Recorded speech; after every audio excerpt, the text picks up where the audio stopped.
Hello student, आज हम start करने जा रहे हैं कृषि से संबंधित महत्वपूर्ण क्वेश्चन यानी प्रश्न जो कि आपके विभिन्न प्रकार की परीक्षाओं में पूछे जाते हैं। तो आज हम उन्हीं प्रश्नों को आपके बीच लाए हैं। तो पहला जो प्रश्न हमारा है वो है,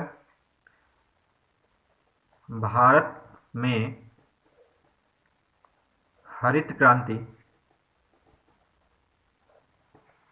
की शुरुआत कब हुई? शुरुआत कब हुई?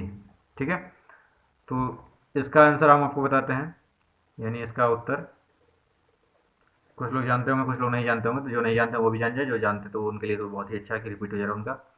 तो ये हुआ 1967 से लेकर के 1968 के बीच में भारत में हरित क्रांति की शुरुआत हुई थी। ठीक है, इसका दूसरा क्वेश्चन दिया है नाबार्ड। नाबार्ड का नाम आप सभी ने सुना होगा, नाबार्ड बैंक है ये कृषि को बढ़ावा देने के लिए किया जाता है। नाबार्ड की स्थापना किस वर्ष में की गई थी? की गई। ठीक है, तो इसका जो आंसर होगा वो है आपका 1982 में, यानी 1982 ईस्वी में इसकी स्थापना की गई थी। फिर तीसरा क्वेश्चन आपका दिया हुआ है, हरित क्रांति यानी खेती से संबंधित है के दौरान किस खाद्यान्न यानी कौन सी खाद्यान्न फसल का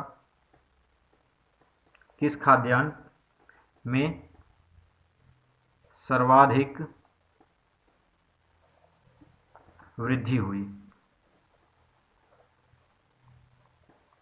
ठीक है, तो वो है जो हमारा सही आंसर है वो है गेहूं।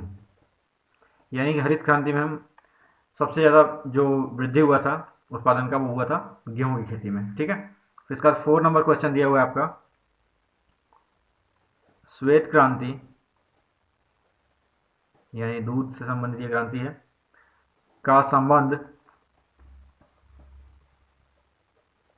किससे है? इसको समझ सकते हैं कि ये सफ़ेद है इसलिए, यानी दूध जो होता है वो वाइट कलर का होता है, तो इसलिए इसका जो आंसर होगा वो होगा कि श्वेत क्रांति की श्वेत क्रांति का संबंध किससे है? तो इसका आंसर होगा दुग्ध उत्पादन, यानी कि दूध के उत्पादन उत्पादन से है। ठीक है, इसके बाद 5 नंबर क्वेश्चन हमारा दिया हुआ है वो है, खरीफ की फसल काटी जाती है।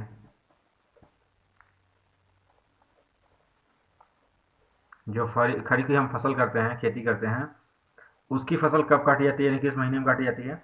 तो कब काटी जाती है? अक्टूबर से प्रारंभ, यानी अक्टूबर के प्रारंभ में जो खरीफ की हम फसल करते हैं उसमें हम फसल को कब काटते हैं? वो हमारे अक्टूबर के महीने में, जब अक्टूबर का महीना स्टार्ट होता है तब उसको हम काटना शुरू कर देते हैं। इसका 6वां क्वेश्चन है, रजत क्रांति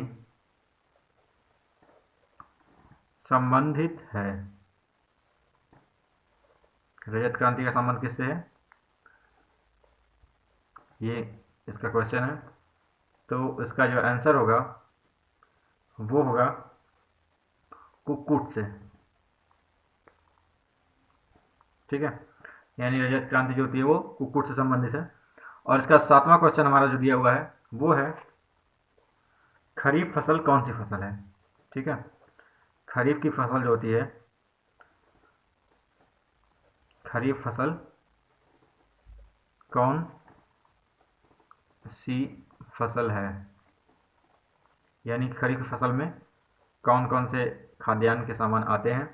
तो उसका जो आंसर होगा वो होगा जौ। यानी खरीफ की जो हम खेती करते हैं उसमें होता है जौ की खेती होती है, तो वो हमारा खरीफ की फसल जौ से संबंधित है। इसका बाद हम देख लेते हैं 8वां नंबर क्वेश्चन।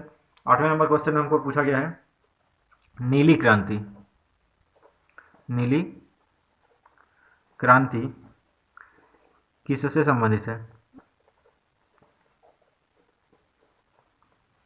किससे संबंधित है, तो इसका जो आंसर होगा वो होगा मत्स्य उत्पादन से। ठीक है, यानी जो नीली क्रांति है उसका संबंध होता है मछली के उत्पादन से, यानी मछली के पालन से, क्योंकि नीला नीला यानी पानी होता है, पानी के अंदर जो भी, यानी पानी के द्वारा जो क्रांति की जाती है, या जो पानी में रहने वाले जीवों के द्वारा क्रांति की जाती है, वो कौन सी है, मत्स्य क्रांति। यानी इसको समझ सकते हैं, नीला रंग जो कि पानी का ही होता है, तो पानी में रहने वाले जीव का जो उत्पादन होता है अधिक, उसे हम बोलते हैं मत्स्य क्रांति। ठीक है, अब इसका देख लेते हैं 9 नंबर क्वेश्चन।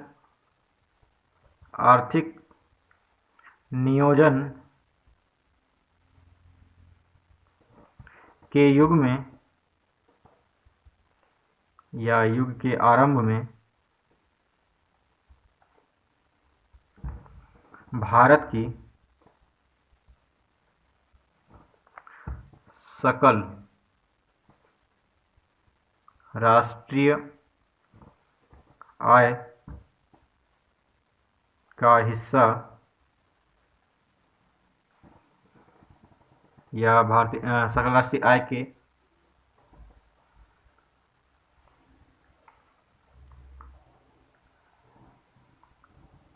सकल राष्ट्रीय आय में कृषि का हिस्सा है,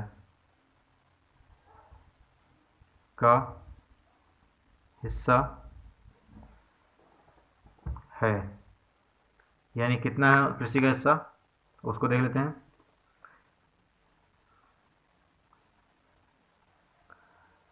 निरंतर कम होता रहा। यानी कि आर्थिक नियोजन के युग में के आरंभ में भारत की जो सकल राष्ट्रीय आय में कृषि का हिस्सा जो है वो हमेशा कम होता रहा है। इसका 10वां नंबर के बाद जो क्वेश्चन है, कौन सा राष्ट्रपति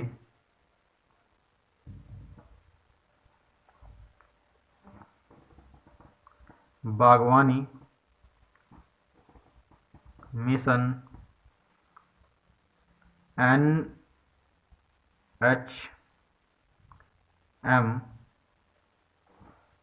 से आच्छादित है। ठीक है, तो इसका जो आंसर होगा वो होगा उत्तर प्रदेश का। ठीक है, यानी कौन सा राष्ट्रपति बागवानी मिशन NHM का स्वेच्छ आच्छादित है, तो वो है उत्तर प्रदेश का। इसके बाद फिर हम देख लेते हैं, ये नहीं केवल उत्तर प्रदेश का राष्ट्रपति, उत्तर प्रदेश का रहने वाला राष्ट्रपति। ठीक है, ये मत सोचिए कि उत्तर प्रदेश में भी राष्ट्रपति होते हैं तो अलग अलग स्टेट में अलग अलग राष्ट्रपति होते हैं, ऐसा कहीं कुछ नहीं होता है, तो आप लोग कंफ्यूज मत होइएगा। इसके बाद देख लेते हैं 11वां नंबर क्वेश्चन। विश्व में हरित क्रांति के जनक कौन हैं? ठीक है, ये वेरी वेरी इंपॉर्टेंट क्वेश्चन है। हमने जो आपको बताया वो इम्पोर्टेंट, लेकिन ये तो बहुत ज़्यादा इंपॉर्टेंट है। मुख्य रूप से ये IAS के लिए बहुत ज़्यादा है। तो इसका जो आंसर है, यानी विश्व में हरित क्रांति के जनक कौन हैं, तो उनका नाम है नॉर्मन E. बोरलॉग। ठीक है, इसका 12वां क्वेश्चन आपका है लास्ट, वो है ऑपरेशन फ्लड सेकेंड का निम्न या का किससे संबंध है, किससे संबंध है। ठीक है, तो इसका जो आंसर होगा यानी उसका उत्तर जो होगा वो होगा किससे, दुग्ध आपूर्ति से। ठीक है, तो ये था आपका बहुत ज़्यादा इंपॉर्टेंट क्वेश्चन। इसमें अगर आपको कोई डाउट तो आप हमें कमेंट बॉक्स में कमेंट करके क्वेश्चन पूछ सकते हैं। और अगर आप हमारे चैनल पर नए हैं तो हमारे चैनल सब्सक्राइब करिए, बेल आइकन प्रेस करिए, जिससे कि आपको नए नए वीडियोस का अपडेट मिलते रहें और आप अच्छे तरीके से तैयारी को जारी कर सकें। और ये जो हमने क्वेश्चन आपको बताया ये क्लास 11 से लेकर के क्लास यानी कि नेट PhD तक के लिए, उसके साथ ही यानी इकोनॉमिक्स के फील्ड के लिए और एग्रीकल्चर के लिए भी इंपॉर्टेंट ही है ऐसे। और उसके बाद साथ में आपका जो जितने भी कंपटीशन पेपर होते हैं IAS, IES, IPS और SSC, रेलवे, NTPC, पुलिस, लेखपाल, दरोगा, यानी ऐसे जो जितने भी कंपटीशन पेपर हैं उसके लिए बहुत ज़्यादा इंपॉर्टेंट है। तो इसमें आपको अच्छे से समझ लेना है। अगर इसमें आपको कोई डाउट है तो आप हमें कमेंट बॉक्स में कमेंट करके क्वेश्चन पूछ सकते हैं, जिससे कि आपको हम डायरेक्ट आपको उस समस्या का सोल्यूशन दे सकेंगे। Thank you for watching.